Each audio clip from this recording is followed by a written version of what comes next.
Hello, friends. Welcome to the Ancient Health Podcast, where East meets West. I'm your host, Dr. Chris Motley. Today, we're going to talk about emotional addictions, how to break emotional addictions. Can your body become addicted to the biochemistry that's created in your body when you're undergoing trauma or severe emotional problems? Can your body become addicted to high amounts of adrenaline and cortisol, known as the fight or flight chemicals? Yes, you can. So we're going to talk about this mechanism of fight or flight. We're going to talk about what you can do to help you break out of the adaptation of the fight or flight, and then look into proper identification or triggers for you. We're going to talk about these steps to help moderate and modulate your adrenaline and cortisol in an Eastern medicine perspective. And so with this, there are going to be a few steps that will help you in this process to help you identify the problem to break the adaptation. Write this down for me. Number one is helping heal the adrenals and the kidneys, nourishing the adrenals and the kidneys with good glandulars and herbals to bring the strength of the adrenal glands and kidneys up to balance. Number two, you need to identify the emotion that is created by the person, place, or thing that's creating the trigger. What is the emotion that first comes to mind when you have a thought or an encounter? Number three is to use the chart I put in the show notes to relate the emotion you are feeling to the organ that processes it in Chinese medicine. And number four, you want to work to cleanse and nourish that organ so that it has more capacity to actually process the bad emotions, but it will also help give you the strength and power to identify when that emotion or that trauma is coming into your life, when it's trying to sneak in. So, I know that's a lot to put into the intro, but I really appreciate when I get to work with patients that go through emotional trauma because I learn so much. Now, I want to go over the basics. You know, I'm pretty basic. I just like to give you the simple format. I see many patients that undergo stress. And one of the physicians and doctors I would love for you to look into is Hans Selye. Now, it's H-A-N-S, and I believe it's S-E-Y-L-E. It could be S-E-L-Y-E.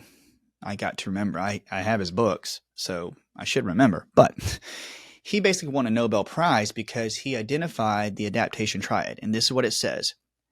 Your adrenal glands basically help you produce adrenaline, cortisol, many of the sex hormones like progesterone, testosterone, estrogen. They do. They actually help.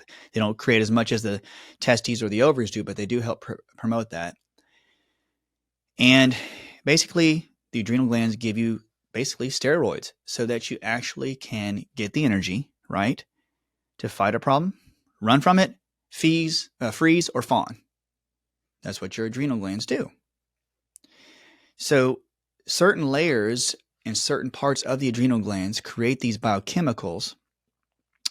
And Hans Selye realized and researched that your body releases certain of the adrenal hormones in stages.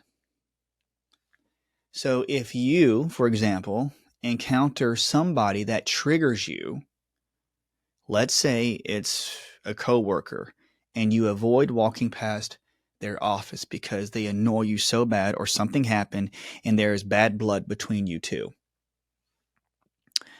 Well, the first initial problem, the first time there was ever a spat or a fight or a problem, that's the reactive stage. You react to that person doing something to you. That initiates the adrenal response. Second stage is you adapt to it. So if you have to go to work every day and you have to walk past the office every day or see that person every day, you have to adapt to that person and the look on their face, their attitude, and you have to adapt. Okay, I have to work. I have to make money. I have to be around this person. So even though they did this to me, I have to moderate. I have to acclimate to this. I have to adapt. In fact, I had to change my habits and my movements in life in response to how this person treated me. Then the adrenals get used to it. They react, they pump out adrenaline and cortisol. You get used to it, you adapt. So now you're at a higher level of output. And then Hans Selye said, but if you do that enough and you don't have proper nourishment to the adrenals or kidneys, your adrenals wear out. Your adrenal glands do not get enough nourishment, and instead of looking like plump little organs, they actually will shrivel up and they'll dry out. You literally go into an exhaustion phase where you don't care. Have you been there? If you get into exhaustion phase, you don't care. You don't care trying to adapt anymore. You don't care about that person. You don't even want to get up out of bed. You don't have the energy to. And so you try to adapt. You can't anymore. Now you're exhausted. He even says there's a fourth stage, cell death. I'm not trying to be morbid, but he said that if you do it long enough, people can pass away because of the chronic adrenal stress in their life. So you have 3 stages that's happening to the adrenal glands. You guys got all of them. And so when you look in your blood work and you have cortisol levels that are very low in the morning, staying low, sometimes they shoot up a little at night, you have adrenal exhaustion. If you have that, plus you're starting to have thyroid issues like hypothyroidism or Hashimoto's or hyperthyroidism, then your adrenal glands are related to your exhausted thyroid. So you have an exhausted thyroid. If your adrenal glands and your cortisol levels are basically screwed up on your urinalysis, you have already had thyroid issues. Your thyroid's your spark plug. It starts the energy in your cells when you encounter stress. And if you get used to that, your thyroid keeps on kicking on the cells to create energy, but your cells get tired. And so your adrenal glands turn on in response to the thyroid to create a turbo effect. Thyroid creates energy. Adrenals try to keep it going. Then you go into reactive, adaptive, exhaustion. Does that make sense? All the while, your body is just trying to adapt. It's trying to balance. It's trying to do what we do in Chinese medicine, trying to create a balance in the qi. So you look at how your body identifies the person, the place, or the thing that's creating the trauma. So the step in number 1 is to help us be able to break the addiction to the chemicals that are released. So when you get used to tasting the adrenaline or the cortisol, your body is undergoing a natural process where you're just continuously absorbing those biochemicals in your bloodstream, and your body's so used to the amount of blood pumping and the amount of heightened awareness and the amount of cold hands and feet that it becomes your norm. So this is happening, but the only way to really start to create a wedge in that process is to make sure that you train your body to identify which emotion is not being processed properly. So, number 1, remember, is we have to first start to nourish the adrenals and the kidney. Here's a little backdrop. Your kidneys, you have 2 kidneys. They sit in your flanks, like your bottom of your ribs protect your kidneys. Boxing, they call it a kidney punch. If you are watching the podcast, you'll see right here in the low back, it's right here, the small flank areas is your kidney area. The kidneys receive all the energy from the ground, from the grounding apparatus in the body. Qi and electricity goes through the feet, through the kidney 1 point, travels up inside the legs, up to the kidneys, and they store energy to put that energy into your spine and into your brain. It's called the Ming Men. The kidneys have the adrenal glands sitting right on top of it. The adrenal glands work in conjunction with the kidneys. They both are working with each other. The more electricity you have in your body, the more your kidneys are supporting you with enough energy. And if you have enough energy to call upon, enough of that fortifying chi, your adrenal glands can release these biochemistry and you'll start creating and pulling out of that reservoir of energy. So they work together. It's beautiful. They call it the gates, the triple warmer. So the adrenals are just basically tapping into your internal energy. They're creating a gateway for that chi from the kidneys to flow through your body. But the hard thing is that when our adrenal glands and kidneys are initiated by bad emotions and bad trauma and bad people, so then our adrenal glands start to wear out, like we talked about, and our kidneys do too. Our kidneys have to keep supplying energy to put through the gates. And our adrenal glands are working hand in hand with them, and so we get worn out. The kidneys start to get sick. The adrenal glands start to waver. And then you'll also notice that you could have UTIs, kidney infections, bladder infections. You may not even think you have those. But if you've ever had adrenal issues, I want you to look in your past and think, I used to get a lot of UTIs when I was younger. A lot of kidney infections, maybe some bladder infections. And you think, well, I never did. Well, one thing you have to pay attention to is the kidneys are right here on the flanks, and they are connected to the hip flexors. So you have tight hip flexors, tight knees, dark circles underneath the eyes, nighttime urination, frequent urination, possible UTIs, possible kidney or bladder stones.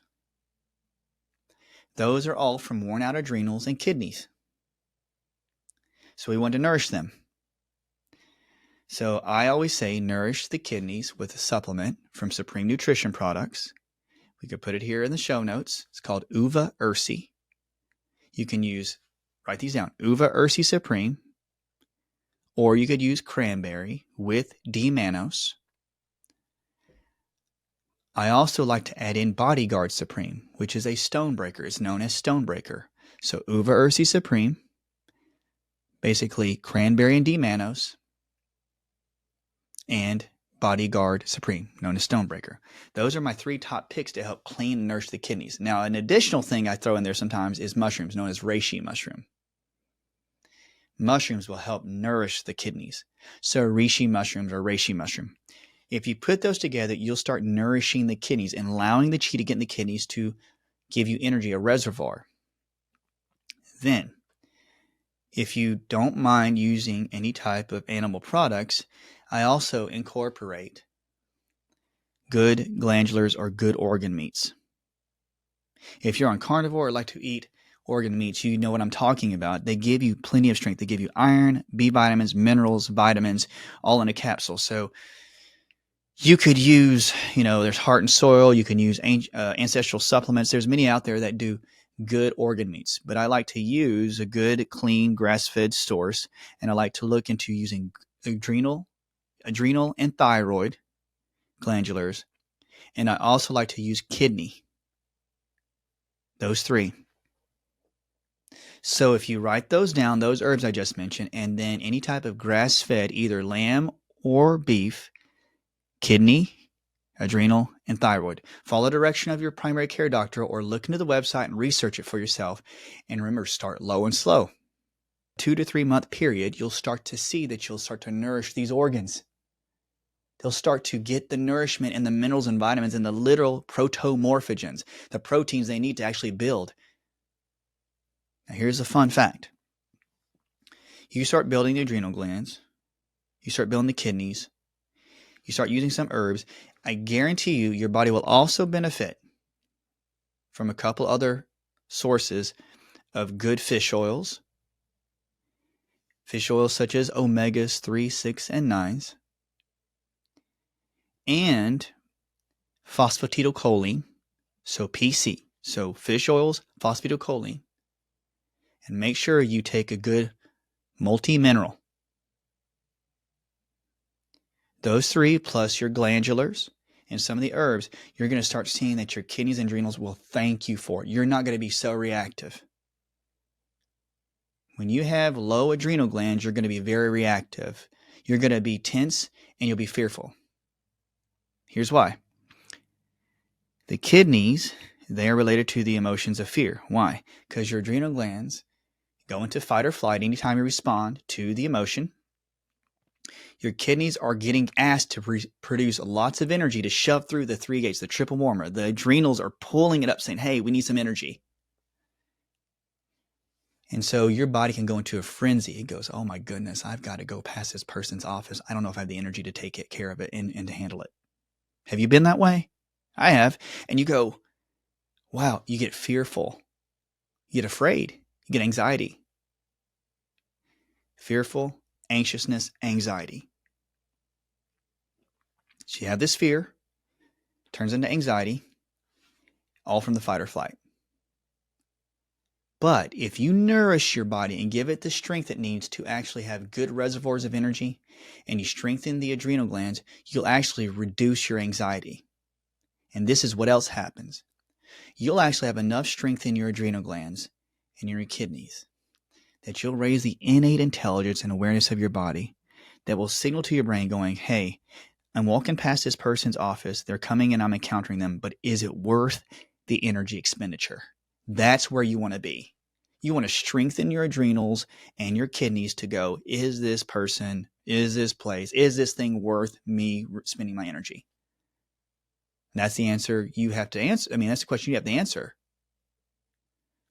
That is where identification starts. The first and foremost identification is this worth me actually freaking out? And if you get enough energy in these organs, you'll go, well, I don't think it's worth me freaking out. But then I ask number 2, what is the emotion I'm feeling right now? And you say, I am feeling, wow, let's go into fear from the kidneys, and let's say grief. I feel grief. I feel sadness and I feel crying, this grieving when I'm around this person because this person said something to you that hurt you so bad that you grieved. It made you hurt. It made you cry. So identify the emotion. Your first thing comes up and goes, okay, I'm grieving. I feel crying. And you look at the chart I sent into the show notes and it says grief, crying is associated with the lungs. In your family line, you have to look back if emotionally your family was always encountering lung problems. Truly. Did your mom and dad have bronchitis or lung problems or emphysema or asthma? Did you have seasonal allergies or always had lung issues, low oxygen levels? That can pass down through your genetics. But when it hits you, you have a tendency, possibly, to always try to handle and resolve things with your lung energy. That's in your family line. So your lungs are the ones that are addressing the emotions first in this particular moment. So you go, okay, grief and lungs. Have you had any bronchitis, allergies, seasonal allergies, any type of emphysema, asthma, any times problems breathing, shortness of breath? So identify the emotion, the organ. That organ is fatigued from your genetics and from constantly trying to process the majority of your emotions. So then you do to step 3. You get the organ, which is the lung, and you start to research herbs that help nourish the organ. So if it's the lungs, I always suggest mullein leaf, M-U-L-L-E-I-N. Mullein leaf is in tincture or pill form. It helps draw the mucus out of the lungs. I also love to use mullein leaf. I love to use woad, W-O-A-D, supreme. Woad supreme is Chinese isotis. It's a white-colored herb White colored herbs is associated with basically the fall season, which is a lung organ. So the white colored herb nourishes the lungs. It's woad supreme. I love those two.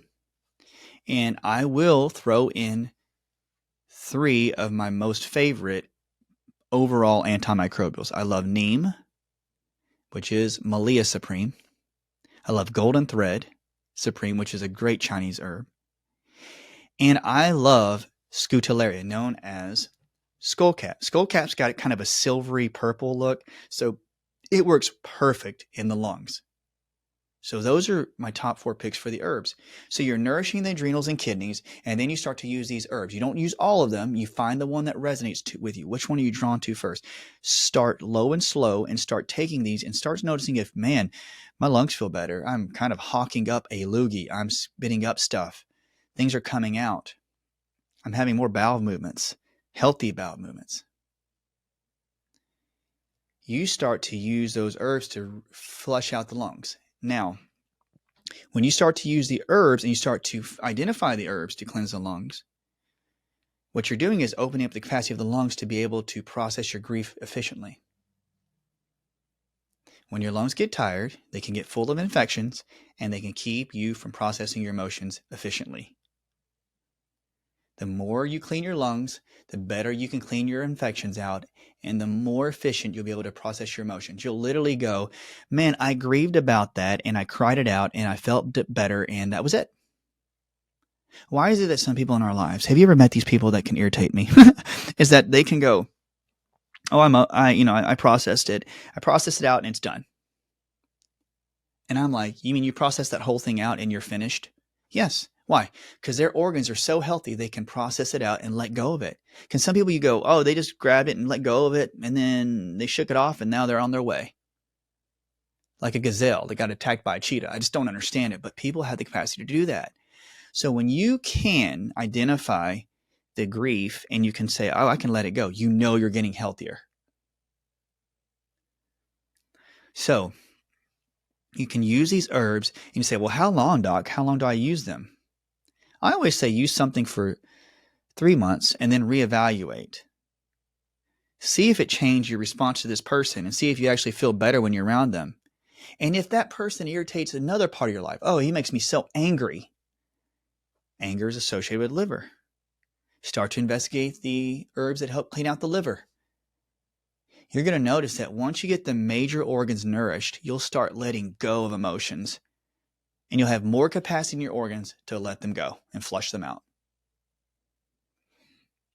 It's a constant process, I'm sorry to say. But when you do that, remember, you are going to give your body capacity to identify, and then it breaks the adaptation. It tells your body, I don't have to keep producing adrenaline or cortisol in my adrenal glands and wearing out my kidneys to keep adapting to this person or this person in my office that keeps causing these problems.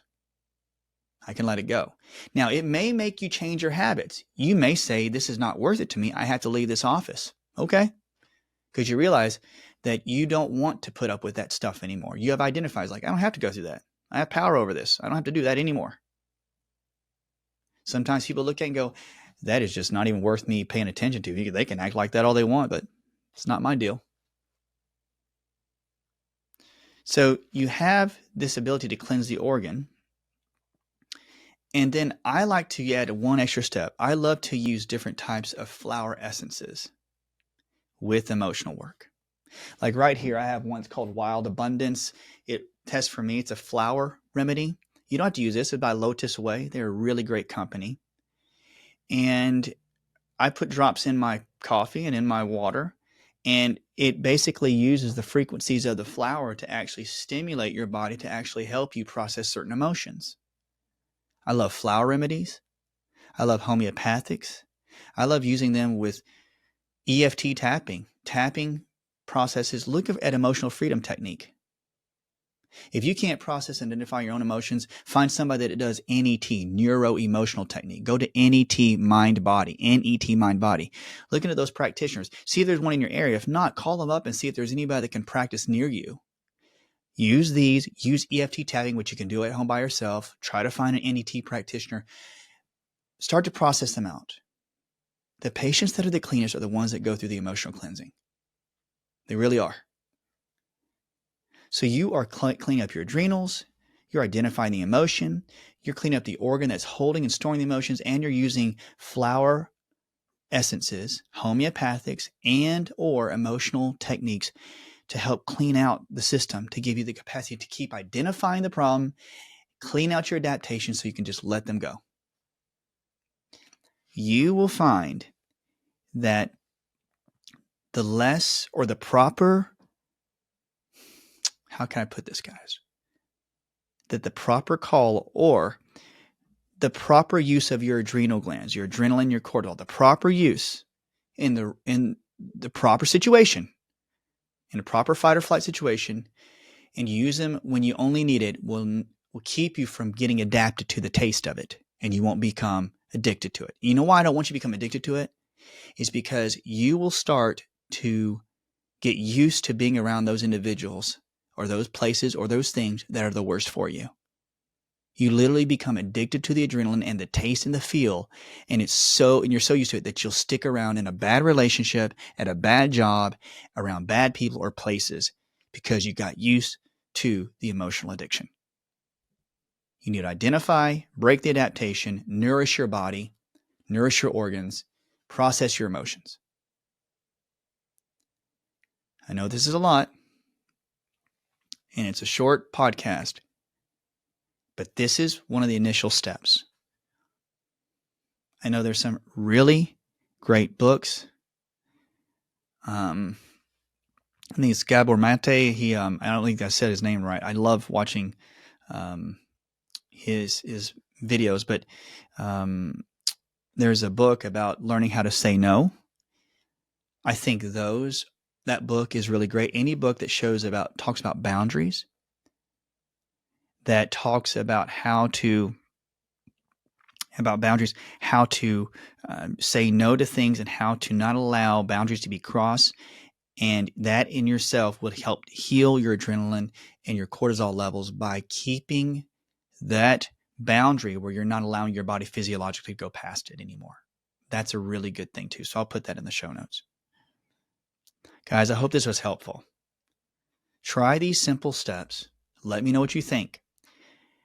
We're going to put this up soon, this podcast, and we're going to take this and we're going to discuss it on the membership. So I mention this every time that in the membership we have a live Q&A, and we try to have the members watch it, and then we go over it in the Q&A. So it happens almost every single week. So we have this discussion where you get to jump on live with me, and we go face to face and we talk about it.